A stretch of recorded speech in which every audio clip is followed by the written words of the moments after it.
카디오 풀모나리 바이패스 과정에서 이제 CPB를 이제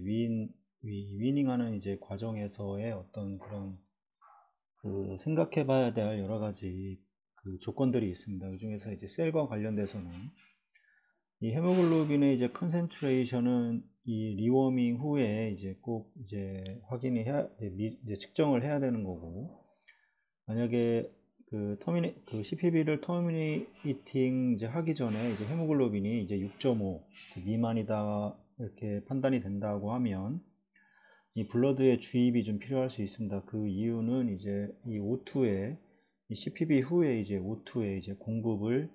이 조직에 충분히 전달을 해주기 위해서입니다. 만약에 이제 O2가 충분히 공급이 되지 않는다면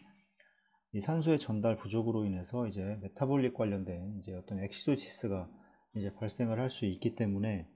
이런 부분에 대해서 이제 그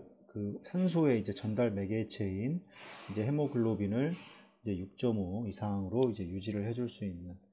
이런 것들을 좀 생각을 해줘야 되고, 만약에 이제 비너스 리저버에 많은 양의 이제 블러드가 포함이 되어 있다고 하면 이거를 뭐 셀세이버를 이용을 해서 이제 컨센트레이션을 해서 이제 환자한테 다시 이제 주입을 할 수도 있을 거고, 이런 방법도 있을 거고, 만약에 이제 마찬가지로 리저버의 볼륨이 많다고 하면 이제 헤모필트레이션을 통해서 볼륨을 이제 이 혈액 그 볼륨을 컨센트레이션 시켜서 이제 환자가 최종적으로 CPB를 그 위닝한 과정에서 이 최소 헤모글로빈 이상은 유지할 수 있도록 해야 됩니다. 그 다음에 만약에 이런 방법을 뭐 모디파이드 울트라 헤모필트레이션이든 아니면 컨벤셔널한 이제 울트라 헤모필트레이션이든 간에 이런 방법들, 그 다음에 이제 셀세이버를 이제 이용한 이 방법들을 통해서 이제 혈액을 농축을 시킨다고 하면 이 블러드 트랜스퓨전의 어떤 이런 필요성을 좀 이제 배제를 할 수 있는 이제 또 여러 가지 이제 방법 중에 하나일 것입니다. 그래서 만약에 이제 환자가 어떤 이제 그 코로나리 스테노시스를 여전히 이제 가지고 있고, 그다음에 그 심장의 이제 카디악 아웃풋 자체가 낮아가지고 그런 환자들이 이제 카디악 아웃풋이 낮은 이제 그런 상태가 예상이 된다거나, 아니면 이제 어떤 말초 그런 엔도올간에 이제 데미지가 있는 경우에는 이 헤모글로빈의 이제 컨센트레이션을 이제 8 이상으로 이제 유지를 해야 하는 것이 이제 환자에게 이제 유리할 수 있다 이렇게 얘기합니다. 그래서 보통은 이제 체순환 이 과정에서 뭐 헤마토크리스를 봤을 때 뭐 23에서 뭐 25% 정도를 이제 유지를 하게 됩니다. 이거는 뭐 여러 가지 이유가 있을 겁니다. 뭐 이제 히모 다일루션으로 인해서 이제 히모글로빈이 떨어지는 경우가 대부분일 거고, 그 다음에 히모 다일루션의 또 단점은 이제 헤마토크리스를 떨어뜨리는 게 단점이지만, 이거에 대한 또 다른 단점은 이제 조직의 이 순환이 이제 조직의 이제 미세 순환이 이제 원활해진다는 겁니다. 이 점도가 떨어지는 거기 때문에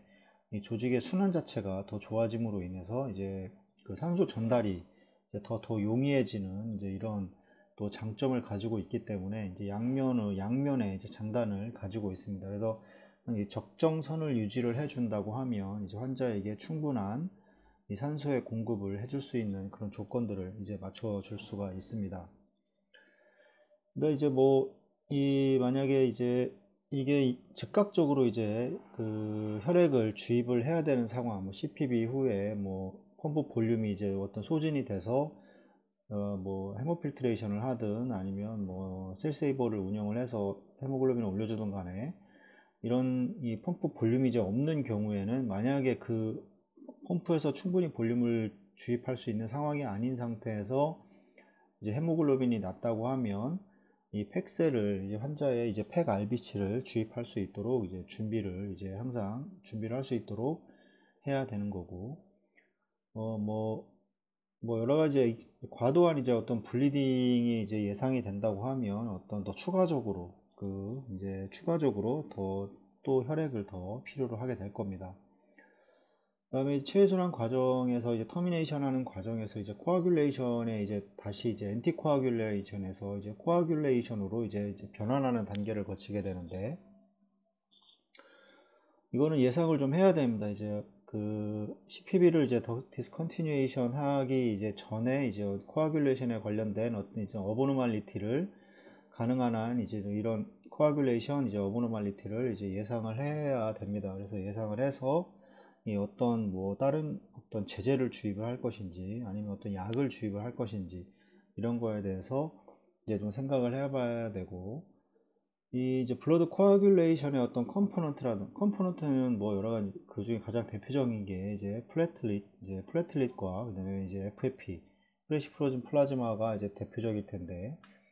이제 프로타민을 이제 헤파린을 이제 내추럴라이제이션 중화를 한 다음에 이제 좀 기다려, 완전히 중화가 될 때까지 좀 기다려 보고, 그다음에 이제 그 클리니컬 이제 상황과 그다음에 이제 어떤 실험실의 이제 라보라토리 파인딩을 통해서 이제 가이드를 이제 받아야 됩니다. 그래서 이것들은 이제 뭐 ACT를 보통 일반적으로 우리가 프로타민을 헤파린을 주고도 마찬가지고 이제 프로타민을 주고도 마찬가지지만 이제 ACT 값을 이제 보통 측정을 하게 됩니다. 이 ACT는 가장 이 POCT 과정에서 가장 간편하게 사용할 수 있어서 뭐 대부분 이제 이 ACT를 이용을 해서 그 측정을 보통 하게 되지만, 이 수술실에서도 뭐 얼마든지 이제 스롬보 일라스토그램이라던가 아니면 이제 프로트롬빈 타임, 그 다음에 파샬 프로트롬빈 타임, 그 다음에 이제 플레트 카운트를 통해서 이 혈액의 응고에 관여하는 이런 인자들이 이 정상 이 범위를 가지고 있는지를 판단을 해야 됩니다. 그래서 이 스롬보 이 엘라스토그램을 통해서 뭐 피브린의 영향이 있는지, 그 다음에 아니면 헤파린이 아직 중화가 안 된 건지 뭐 이런 것들을 다 측정을 해서 그거에 맞는 이제 처방을 하게 됩니다. 그래서 환자가 가지고 있는 이런 코아귤레이션 관련돼서 이제 환자가 가지고 있는 리스크들은 뭐 여러 가지가 있을 수가 있습니다. 그래서 만약에 환자가 어떤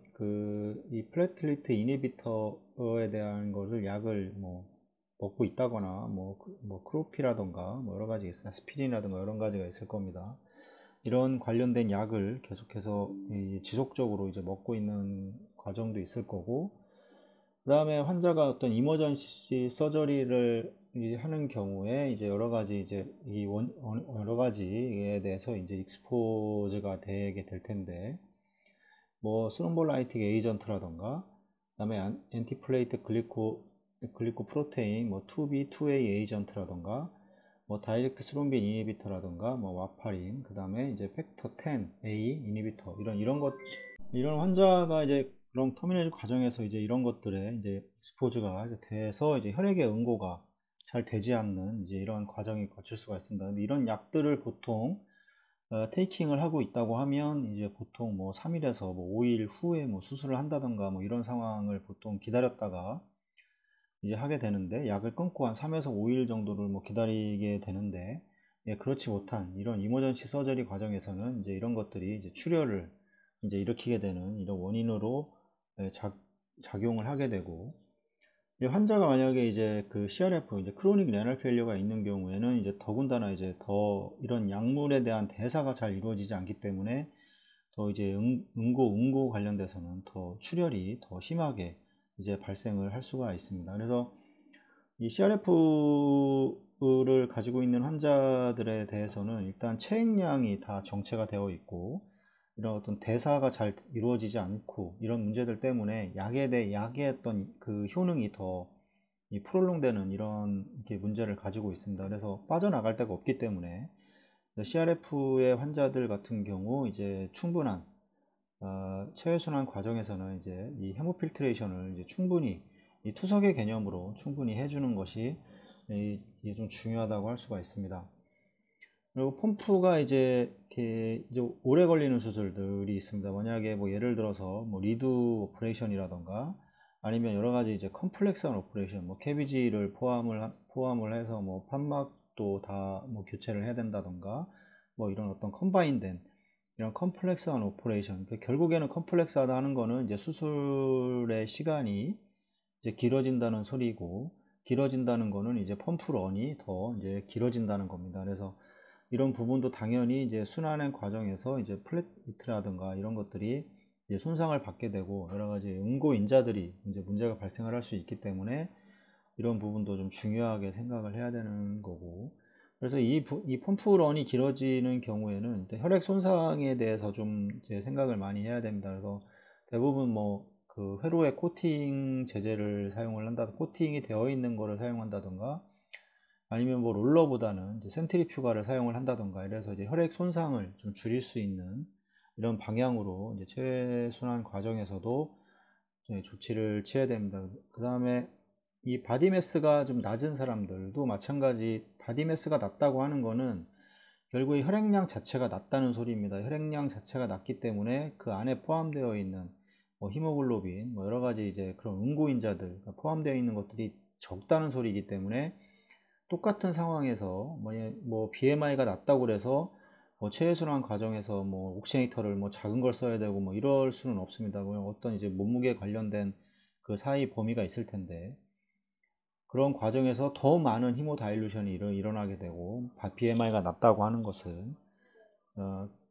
더 많은 다일루션이라고 하는 거는 더 많은 이제 그 히모다일루션을 해서 어떤 응고인자들이 더 상대적으로 더 그 다일루션이 되는 거기 때문에, 이런 것들은 혈액 응고에 또 영향을 미칠 수가 있습니다. 그 다음에 어떤 이제 익스트림한 이제 하이포세미아를 이제 유지하는 경우, 뭐 대부분 체온을 그렇게 심하게 낮추는 경우는 거의 요즘에서는 없습니다. 그게 이제 하이포서믹 이 어레스트를 시키는 건데, 보통 이제 타입 A 다이섹션이라던가 이런 경우에 이제 하이포서미아를 통해서 수술을 보통 진행을 합니다. 뭐 세레브랄 이제 프로텍션을 위해서 이제 체온을 낮추게 되는 건데, 이거를 예전에는 뭐 18도씨까지 떨어뜨리기도 했는데, 요즘은 뭐 대부분 뭐 26도씨 정도를 유지를 해서 뭐 시행을 하고 있습니다. 이거는 이제 코아뷸레이션이 훨씬 더 많이 떨어질수록 이제 또 문제가 될 수가 있고, 그 다음에 이제 체온을 많이 떨어뜨린다고 하는 거는, 이제 체온은 떨어뜨리는 거 만약 30분에 떨어뜨린다고 하면, 올리는 거는 그거에 거의 한 2배, 3배가 걸리기 때문에, 그 과정에서 또 이제 체외순환 CPB에 이제 펌프런 자체가 또 이제 더 프롤롱 되는 거기 때문에, 이제 그거에 대한 또 혈액 손상이 같이 또 올 수 있는 이런 또 문제를 가지고 있고, 그 다음에 익세시브 블리딩, 이제 카디악 서저리에 이제 그 전에 이제 어떤 익세시브 블리딩이 있는 경우도 마찬가지입니다. 그래서 이런 부분에 대해서 체외순환 과정에서 이제 환자가 가지고 있는 이런 리스크들을 좀 체외순환사도, 이건 물론 이제 마취과에서 이제 다루는 내용이긴 하지만, 이제 마취과의 선생님들도 이제 이렇게 이런 것들을 생각을 하고 있고 인지를 하고 있고, 이건 또 체외순환사도 마찬가지로 이 부분은 똑같이 이제 인지를 해야 되는 상황입니다. 이거에 대해서 그러면 체외순환사가 어떤 이제 행동을 취할지는 이걸 가지고 또 이제 스스로 또 결정을 하고, 많은 이제 공부가 또 필요하게 될 겁니다.